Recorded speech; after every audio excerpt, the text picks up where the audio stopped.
저희들이 주님의 거룩한 성전에 모이게 하시고 신령과 진정으로 예배드리게 하시니 주님 감사합니다. 이 시간 주님이가 충만히 나타나는 시간 되게 하시옵소서. 이 시간 주님의 거룩한 이름을 받들어 감사와 찬양을 드리며 영광을 올려드리옵나이다. 이 시간 특별히 병중에서 신음하는 우리 사랑하는 성도님들 일일이 기억하여 주시옵시고 영육간의 강건함으로 역사하여 주옵소서. 특별히 교회를 섬기는 당회를 위시하여 모든 기관들에게 주님 축복하여 주셔서 교회를 섬기며 헌신하는 일에 부족함이 없도록 축복하여 주시옵시고 이 예배가 있기까지 수고하고 헌신하는 손길들 주님 일일이 기억하셔서 더 충성할 수 있는 저희들 될 수 있도록 축복하여 주시기를 바라옵고 이 모든 말씀 예수 그리스도 이름 받들어 감사하며 기도드리옵나이다. 아멘. 여러분, 모든 사람은 이 땅에 살아갈 때에 형통의 축복을 받기를 원합니다. 여러분, 복이라고 그렇게 이야기를 하면 우리 인생에 크게 두 가지 복이 있습니다. 첫 번째 복은 구원의 복입니다. 여러분, 우리가 잘 살든 못 살든 어디에 살든 어디로 가든지 이 첫 번째 구원의 복을 받고 누려야 하는 것이죠. 이 구원의 복을 받은 사람은 하나님 앞에 가장 큰 복을 받은 사람입니다. 두 번째 복은 이제 구원받은 사람이 이 땅에 하나님 앞에 서기 전까지 이 땅에 호흡을 하며 살아가는데 그 삶의 모습 가운데 형통의 복을 누리는 것이 두 번째 복입니다. 형통의 복은 육적인 복과 영적인 복을 나누어 볼 수 있겠죠. 우리가 이 땅에 육적인 많은 복을 누리는 사람이 있습니다. 또 그와 함께 영적인 많은 복을 누리는 사람이 있습니다. 그런데 이 세 가지가 여러분 하나님 앞에 받는 그 복이 하나님 앞에 형통의 복을 누리는 온전한 인생이 되는 것이죠. 구원의 복을 누리고 또 영적인 형통의 복을 누리고 그리고 육적인 형통의 복을 누리는 인생은 오늘 이 땅에 살아가는 우리 인생이 다 원하고 또 소망하는 그런 복이죠. 그런데 이 순서가 뒤바뀌면은 안 되는 것이죠. 육적인 형통을 원해도 영적인 형통을 받지 못하면 실패한 인생이 될 수 있습니다. 그런데 이 땅에 아무리 잘 살아도 구원의 복을 누리지 못하면 우리의 인생은 의미 없는 그런 인생이 될 수 있습니다. 그러면 수많은 사람들이 이 땅에 여러분 오늘 우리는 구원의 복을 받은 사람인데 이 땅에 살아가면서 형통의 복을 누리는 사람은 어떤 사람이 형통의 복을 누리는 것일까? 오늘 우리가 요수아 1장 7절에서도 말씀한 것처럼 우리가 어디로 가든지 무엇을 하든지 하나님 앞에 형통의 복을 누릴 수 있는 인생이 되면 얼마나 좋을까요? 그 형통의 복은 어떻게 주어지는 것일까요? 여러분, 솔로몬 왕은 이스라엘 역사를 보면, 세계 역사를 보면 이스라엘의 가장 전성기를 누렸던 왕이 솔로몬 왕이라고 기록을 하고 있습니다. 그런데 이 솔로몬 왕의 삶을 보면 그의 삶의 출발점부터 하나님 앞에 어떤 삶을 살았는지 우리에게 잘 보여주고 있습니다. 솔로몬의 인생이 왜 전성기를 누리는 인생을 살 수 있었을까? 솔로몬이 왜 하나님 앞에 형통의 복을 누리는 삶을 살 수 있었을까? 오늘 우리가 읽은 이 본문 말씀은 우리에게 그 이유를 매우 명확하게 정확하게 잘 보여주고 있습니다. 여러분, 오늘 본문 말씀에 보면 솔로몬이 왕으로 올라가서 통치 기간 동안 그의 통치의 역사를 요약해서 간략하게 기록을 하고 있습니다. 그러니까 솔로몬의 왕의 다스린 그 시대가 굉장히 전성기를 누렸고 잘 이루어졌고 승승장구하는 그런 나라를 다스림이 있었다는 그런 표현을 오늘 8장 1절부터 계속 해주고 있습니다.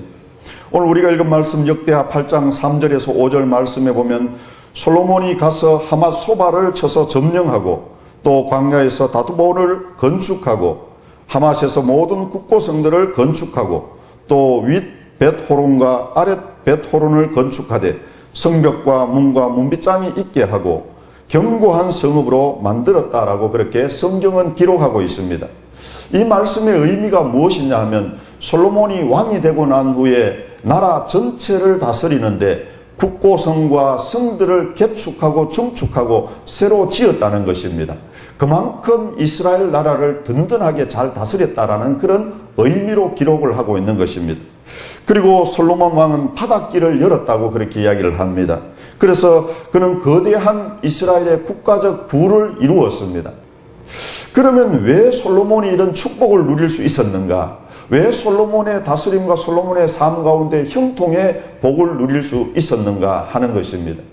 오늘 성경 본문 말씀을 통하여 우리는 한 세 가지로 솔로몬이 축복받은 이유, 솔로몬이 형통의 복을 받은 이유를 우리가 살펴보고자 합니다.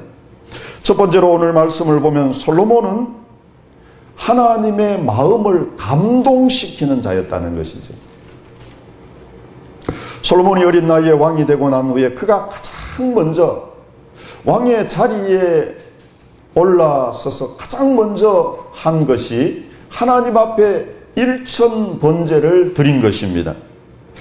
여러분, 솔로몬은 지금 어려서 왕이 되었습니다. 이 나라의 국정을 어떻게 이끌어갈 것인지, 그리고 어려서 그는 왕이 되어서 이 나라에 아직까지 솔로몬을 왕으로 인정하지 않는 많은 대적들이 남아 있었습니다. 그런데 그럼에도 불구하고 솔로몬은 왕이 되고 난 후에 가장 먼저 했던 것이 하나님 앞에 일천번제의 제단을 쌓고 하나님 앞에 제물을 드렸다는 것이죠. 여러분, 1000마리의 제물을 하나님 앞에 드린다는 것은 엄청난 일입니다. 하루에 1년에 365일입니다. 3년의 기간, 3년의 세월, 하루에 한 마리 드려도 3년의 세월이죠. 단번에 드렸다면 1000마리를 하나님 앞에 드렸는데 그 제단 앞에 그 모습은 우리가 생각만 해도 장관을 이루었을 것입니다. 그런데 하나님은 이 솔로몬의 일천번제를 어떻게 평가하고 있느냐 하는 것이죠. 하나님은 솔로몬의 이 일천번제 제단을 보시고 하나님께서 감동하시고 솔로몬의 이 제단을 기뻐하셨다는 것입니다. 여러분, 하나님은 솔로몬의 일천번제와 솔로몬의 소원을 바라보면서 하나님께서 기뻐하시고 하나님께서 감동하셨다는 것이죠. 솔로몬은 하나님의 마음을 감동시키셨습니다. 감동을 받으면 문이 열리게 되어져 있습니다. 근래에 어느 기업체에서 제품에 불량품이 나왔습니다. 조그만 하자가 생겼습니다. 그때의 회장이 어떻게 했습니까? 전 공장에서 나온 모든 제품을 다 모으라는 것이죠. 그리고 그 제품을 소비자가 보는 앞에서 공개적으로 다 전량 폐기해 버렸습니다. 그 손해는 아마 어마어마할 것입니다. 그런데 왜 그렇게 했습니까? 그렇게 함으로써 그 제품을 쓰는 소비자들에게, 고객들에게 엄청난 감동을 주는 것입니다. 그것을 본 소비자는 무엇을 생각합니까? 저 회사에서 나온 제품은 믿고 신뢰하고 사용할 수 있다는 것이죠. 저 회장이 만든 것은 내가 무슨 제품이든 믿고 사겠다는 것이죠. 그것은 바로 고객 감동입니다. 여러분, 저는 종종 보지만 우리 어르신들의 그 삼짓돈 주머니가 열리는 것이 언제 열립니까? 감동을 받을 때 그 삼짓돈이 주머니가 열립니다.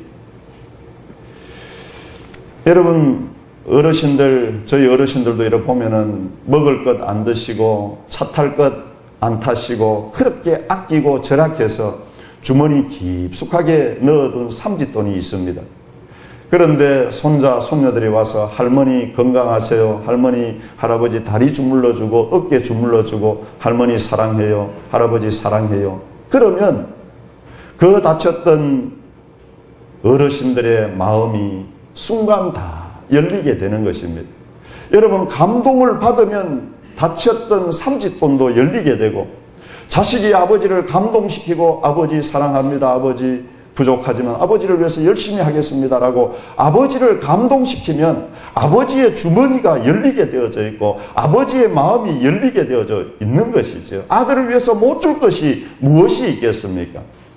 오늘 우리 하나님 아버지께서도 사랑하는 그의 백성들이 하나님 앞에 감동을 드릴 때에, 감동케 할 때에 하나님의 마음문도 열리고 하나님의 주머니도 열리지 않겠습니까? 사랑하는 성도님들, 하나님의 마음을 감동시키시기 바랍니다. 여러분, 하나님의 마음이 감동되면 학개서 2장 8절 말씀처럼 은도 내 것이요 금도 내 것이니라 만군의 여호와의 말이니라 말씀하셨습니다. 하나님께서 감동하시면 오늘 우리에게 여러분 나누어 주시지 아니하실 것이 무엇이 있겠습니까? 두 번째로 솔로몬은 하나님 앞에 우선순위가 분명했습니다. 솔로몬의 인생이 왜 형통했습니까? 그는 그의 삶의 모든 부분에서 하나님 앞에 우선순위가 분명한 삶을 살았습니다. 오늘 본문 말씀 8장 1절에 보면 솔로몬의 삶을 잘 표현을 해주고 있습니다. 솔로몬이 여호와의 전과 자기의 궁궐을 20년 동안에 건축하기를 마치고 라고 그렇게 말씀하고 있습니다. 솔로몬의 인생의 삶 가운데 그가 가장 먼저 한 것이 무엇입니까? 하나님의 전을 건축하는 일이었습니다. 그리고 그 다음에 자기의 궁궐을 짓는 일들을 했던 것이죠. 그래서 이 도합 기간이 20년의 세월을 보내었다라고 말씀을 하고 있습니다. 모든 사람은 본인이 왕이 되면 왕이 되어서 가장 먼저 하는 것이 무엇입니까? 왕의 세력을 나타내고 왕의 권세를 나타내기 위해서 큰 대형 토목공사를 합니다. 그 토목공사의 중심이 무엇입니까? 왕궁을 짓거나 자기의 기념비를 위하여 그런 건물들을 짓는 것이 통상적인 왕의 모습입니다. 그러나 솔로몬은 그가 왕이 되고 난 후에 가장 먼저 한 것이 무엇입니까? 바로 여호와의 전을 건축하는 일을 7년 동안 이 일을 땀을 흘리며 이 일을 감당하는 것입니다. 물론 그 아버지 다윗이 하나님 앞에 가면서 솔로몬에게 하나님의 성전 건축하는 그런 유언을 남겼습니다. 그 유언의 말씀을 듣고 솔로몬은 아버지 다윗의 말씀과 모세의 율법을 따라서 하나님의 거룩한 성전을 최선을 다하여 땀을 흘리며 하나님의 성전 건축을 7년 동안 감당했던 것입니다. 여러분, 하나님 앞에 영광과 찬송을 올려드리고 하나님 앞에 그의 삶에 가장 먼저 해야 할 것이 무엇인지 알았던 이 솔로몬의 삶을 하나님께서는 축복해 주시고 형통케 해 주시고 복을 그에게 부어 주신 것입니다. 솔로몬 그의 삶의 전 부분에서 하나님 앞에 우선순위가 분명하게 두고 살아갔다는 것입니다. 여러분, 성경을 보면 하나님의 우선순위가 분명했던 사람은 하나님의 은혜와 축복을 누렸습니다. 요셉은 어린 나이에 애굽의 종으로 팔려갔습니다. 요셉의 삶은 항상 하나님이 최고의 중심이었고 최고의 우선순위였습니다. 요셉은 애굽에서 의지할 사람이 없었습니다. 하나님 외에는 그의 위로자가 될 사람이 아무도 없었습니다. 요셉은 하나님을 늘 모셨고 하나님 중심의 삶이었고 하나님 우선순위의 삶이었습니다. 그리할 때 하나님은 그를 애굽의 국무총리로 사용하여 주셨습니다.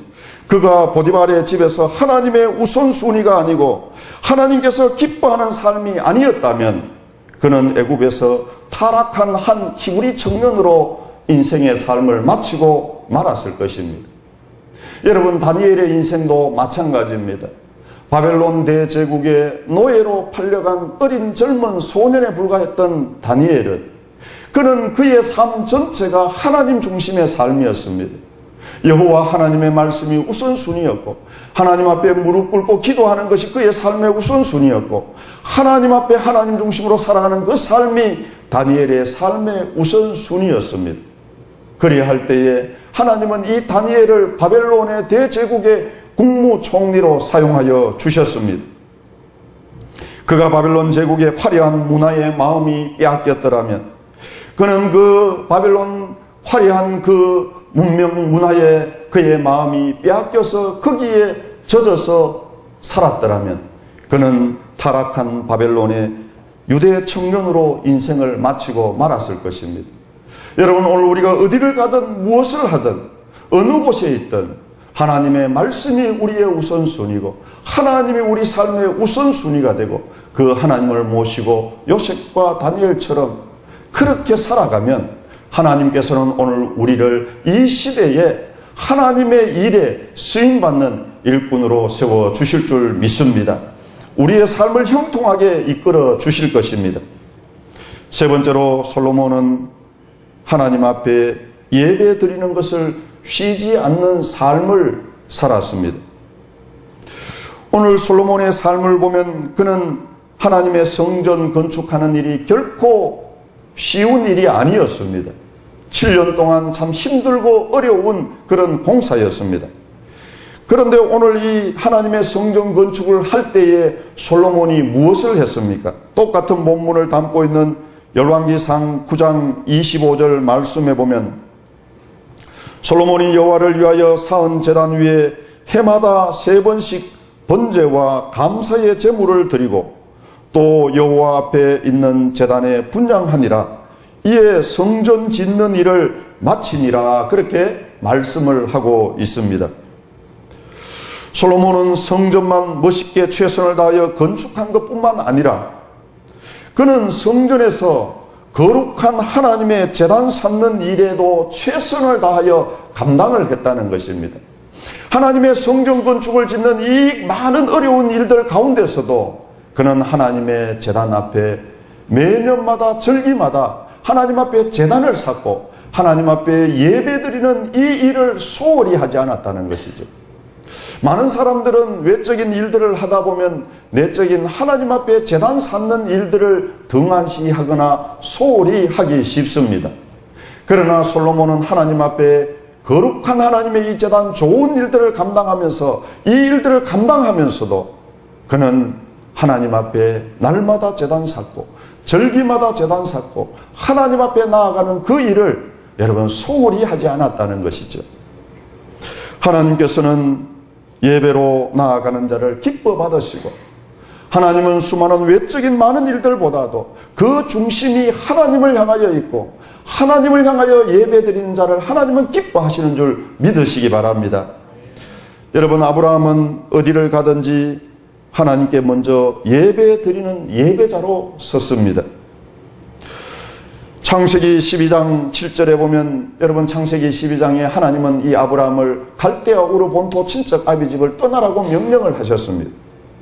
아무것도 보이지 않는 그 길을 아브라함은 모든 일가족들을 데리고 떠났습니다.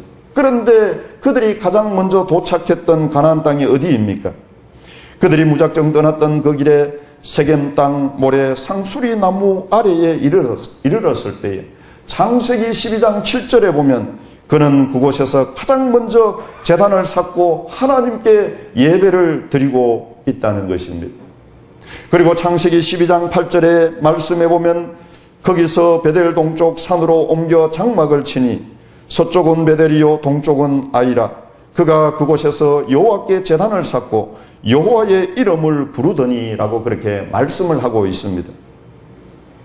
아브라함은 어디를 가든지 어느 곳에 도달하든지 그는 그곳에 가장 먼저 했던 것이 무엇입니까? 하나님 앞에 제단을 쌓고 그 하나님 앞에 예배로 나아갔다는 것이죠. 그리할 때 하나님은 이 아브라함을 믿음의 조상으로 세워주셨고 하나님은 이 아브라함에게 복의 근원이 되는 그런 놀라운 축복을 아브라함에게 부어주신 것입니다. 여러분, 하나님과의 관계, 예배의 관계가 끊어지면 모든 것이 다 끊어집니다. 여러분, 저는 예배를 하나님과의 나와 맺은 동아줄의 관계라고 생각합니다. 여러분, 이 동아줄을, 예배의 동아줄을 붙들고 가면 하나님은 우리를 놓지 아니하시고 우리를 이끌어 주시고 우리를 되게 하시고 우리를 형통케 하시고 우리를 하나님의 축복의 장소로 이끌어 가시는 것입니다. 그런데 많은 사람들은 이 세상에 썩은 동아줄을 붙들고 그것에 매여 달려 살아가는 사람이 있습니다. 예배도 잊어버리고 예배의 마음도 잃어버리고 예배에 나아가는 우리의 마음 중심도 잃어버리고 그 세상의 동아줄을, 썩은 동아줄을 붙들고 열심히 살아가지만 그러나 영원한 동아줄은 없는 것입니다. 그 동아줄은 어느 순간에 썩어버리고 끊어져 버리고 떨어지게 되는 것입니다. 그러나 여러분, 오늘 우리는 하나님과의 이 예배의 동아줄을 붙들고 오늘도 믿음으로, 오늘도 신앙으로, 오늘도 하나님 앞에 진실하게 나아가면 하나님은 영원히 썩지 않는 이 동아줄로 오늘 우리를 붙들어 주시고 인도해 주실 줄 믿습니다. 사랑하는 성도님들, 오늘 우리 모두의 삶에 이런 형통의 축복이 있기를 축원드립니다. 우리는 우리의 삶에 먼저 우선순위가 분명해야 합니다. 하나님을 감동시키고 하나님 앞에 예배로 나아가고 하나님 앞에 우리의 삶을 하나님 중심으로 나아가는 이 우선순위의 삶을 살 때에 하나님은 우리를 기뻐하시고 하나님은 우리를 축복해 주시고 하나님은 우리를 형통의 장소로 형통의 복으로 인도해 주시는 것입니다. 여러분, D.L. 무디라는 사람을 잘 알 것입니다. 그는 하나님을 감동시켰고 하나님 앞에 매 주일마다 예배로 나아갔던 사람입니다. 하나님 일이라면 우선순위를 두고 나아갔던 사람입니다. 그는 아무것도 가진 것도 없었고 아무것도 배운 것도 없었던 구두 수송공에 불과했던 한 청년이었습니다. 그러나 그는 주일날만 되면 하나님 앞에 예배 나아가는 것이 그의 인생의 목적이었고 그가 일주일 동안 기다렸던 것이 주일날 나가서 주일학교 아이들을 말씀 가르치는 것이 그의 기대하는 시간이었고 그런 모든 일들보다도 하나님을 섬기고 주의 교회를 섬기고 주에게 예배드리는 이 시간이 그의 삶의 우선순위였습니다. 하나님은 이러한 D.L. 무디를 위대한 하나님의 일꾼으로 사용하여 주셨고 무디 성경학교는 전 세계에 하나님의 말씀을 온전히 배우고자 하는 모든 사람들에게 많은 영향력을 미치고 하나님의 교회의 큰 일을 감당했던 것입니다. 여러분, 사랑하는 성도님들, 오늘 우리의 삶도 하나님 앞에 우리의 삶의 우선순위를 두고 하나님을 감동시키고 하나님께 예배로 나아가는 우리 모두의 삶이 되기를 축원드립니다. 말씀을 마치면서 예수님은 마태복음 6장 산상수훈 보석 같은 말씀을 해주시면서 이런 말씀을 우리에게 해주셨습니다. 마태복음 6장 33절 34절에 그런즉 너희는 먼저 그의 나라와 그의 의를 구하라. 그리하면 이 모든 것을 너희에게 더하시리니 그러므로 내일 일을 위하여 염려하지 말라. 내일 일은 내일이 염려할 것이요 한날의 괴로움은 그날로 족하리라. 그렇게 말씀하셨습니다. 예수님은 먼저 그의 나라와 그의 의를 구하라. 그리하면 이 모든 것을 너희에게 더하시라고 말씀하여 주셨습니다. 여러분, 우리의 인생의 삶의 모습 가운데 하나님 앞에 나아가는 우리의 삶이 여호와 하나님을 감동시키는 삶이 되기를 원하고 여호와 하나님의 나라가 우선순위가 되기를 원하고 여호와 하나님 앞에 예배자로 나아가는 우리의 삶이 최고의 지선에 가치 있는 복된 일이 되어져서 하나님이 그러한 우리를 형통의 자리로 형통의 복으로 이끌어 주시는 놀라운 축복을 누리는 우리 모두의 삶이 되기를 주님의 이름으로 축원을 드립니다.